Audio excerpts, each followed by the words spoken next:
Friday, May 9th. I'm your host, Daniel Hill, and this is the weekend edition. Today on the show, we're going to hear some updates from the social media platforms from the IAB New Fronts event, which has been held in New York City over the past few days. This event is for qualified brand marketers and agency professionals. So it's all about advertising, and Meta had some updates about both Facebook and Instagram, which we'll get into. Additionally, there are some TikTok features being worked on that you need to know about, and Ashley Coffey from the Coffey and Code podcast stops by to share the updates for what happened this past week in AI that you need to know about. All of that and more on today's episode. First, here's a quick word from our sponsors. Welcome back. Let's start with the TikTok news. TikTok is slowly rolling out a new feature called Creator Chatroom. When you have the option to start using it, it says, try Creator Chatroom to build stronger connections with your audience. When you click on it, it says you can create up to 20 chat rooms and invite up to 300 members each. And this seems to be a text-based chat room. I don't have a lot of information on this feature, but it seems to be very similar to Instagram's broadcast channels, except instead of just a one-way method of communication, it seems like there could potentially be more conversation and interaction between the people who follow you and the person who owns that chat room. I think this is an interesting concept because it's a way to get feedback from your audience about a specific product you're working on or a piece of content that you've made, but it doesn't have to be as public as a regular post or regular video on TikTok. So if you make one of these rooms, you can invite, for instance, your super fans to that room, or maybe the fans that live in a particular area, and then you can get that feedback from them about what content you're making, what they think of the work that you're doing, and you can have that in a little bit more private format, but still have group discussion around it. I think this is a very interesting concept. In other TikTok news, there is a TikTok Academy Small Biz Fest webinar series. I'm going to link to this in the show notes, but I think these are absolutely valuable and definitely worth signing up for. There are 4 webinar modules. The first, the new commerce blueprint, which is all about how commerce businesses can use TikTok to drive growth. The second, Ignite Demand with TikTok, talking about how brands can use TikTok for different verticals like travel, dining, and so forth. Get started with TikTok ads and unlocking performance through creative. This whole series is free. Again, I will link to it in the show notes, and I definitely recommend registering for these webinars. Okay, let's move on to some Meta news. At the IAB New Fronts 2025 event, Meta announced some new solutions for creators and brands. I'm just going to hit the highlights. First, in Instagram Reels, they're testing Reels Trending Ads, which is a new short-form video ad solution to deliver against the most trending creator-created Reels. They're also testing trends in Instagram's creator marketplace to show advertisers real-time what is culturally relevant and what's happening on Instagram. They're also beginning to test the Creator Marketplace API, which enables businesses to find and connect with high-quality creators at scale and then make data-driven decisions about the partnerships with those creators. They also announced new ad formats on Facebook and Instagram, including the ability to run partnership ads with one partner in the ads header and Facebook Live partnership ads. Also, they're working on video expansion on Facebook Reels to help advertisers unlock more performance from video assets and drive better outcomes.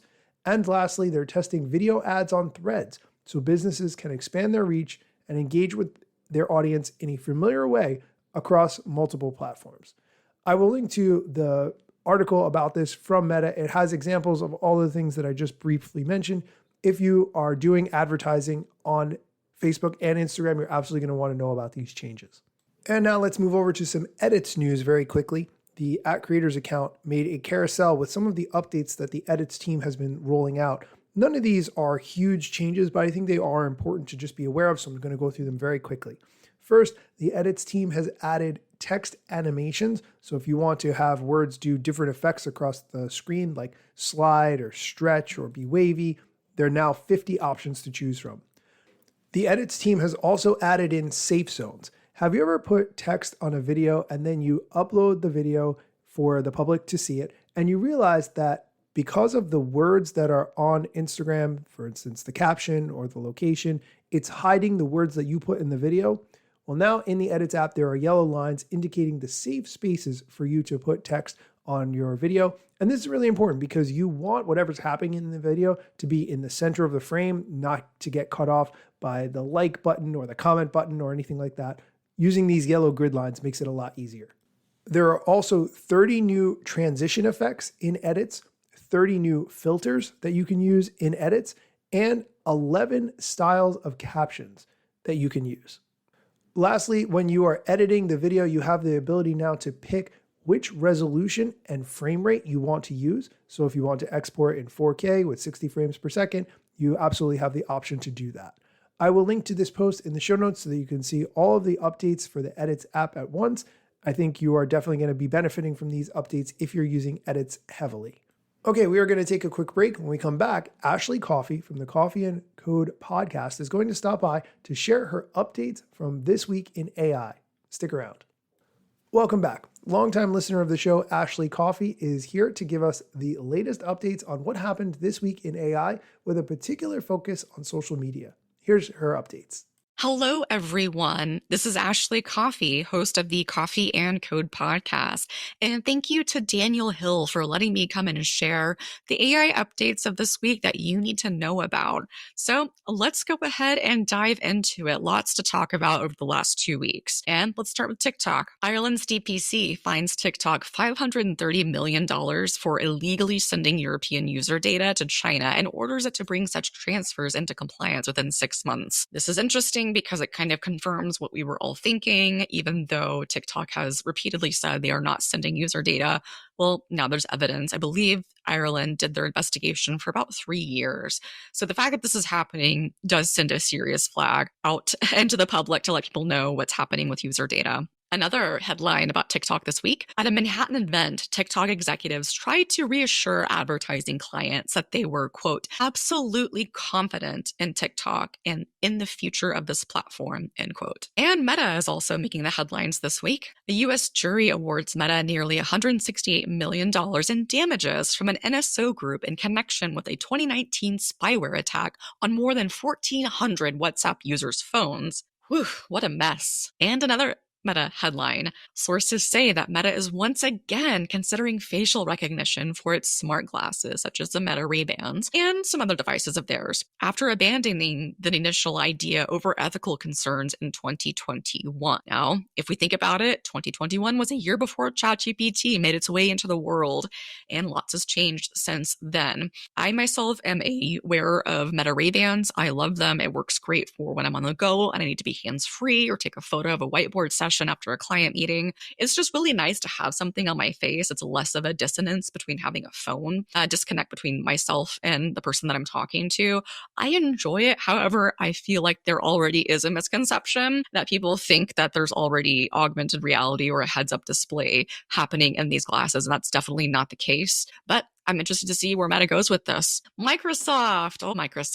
Microsoft shuts down Skype on May 5th, capping a remarkable 21-year run for a software that many say embodied the open internet and had 300 million plus users in its heyday. I myself am a millennial and I remember Skype. It took the world by storm, I would say, in the progression of chats and online communication. First, it was AOL chat rooms and, of course, emails, and then it was Skype. So if you're not 21 and you don't remember the world of Skype, go ahead and look up the Skype jingle. It will change your life forever. Speaking of Spotify, Spotify debuts a plays metric for podcasts that shows users and creators how many times people have actively listened to or watched an audio or video episode. I cannot understate how important this headline is because for the longest time, podcasting metric data, such as how many times someone has listened to an episode or a podcast as a whole, your demographic information, all that information has been a black box for the longest time. And the fact that Spotify is starting to make this information public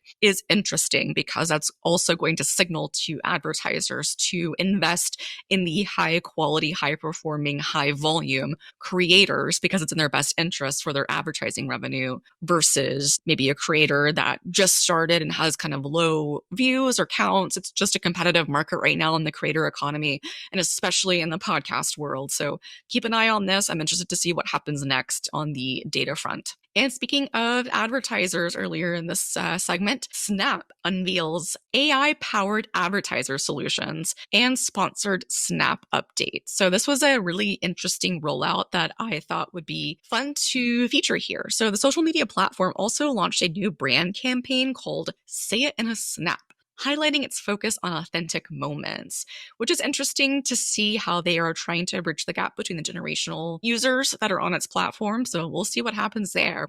And that wraps it up for the week. Many more headlines, but those are the top ones.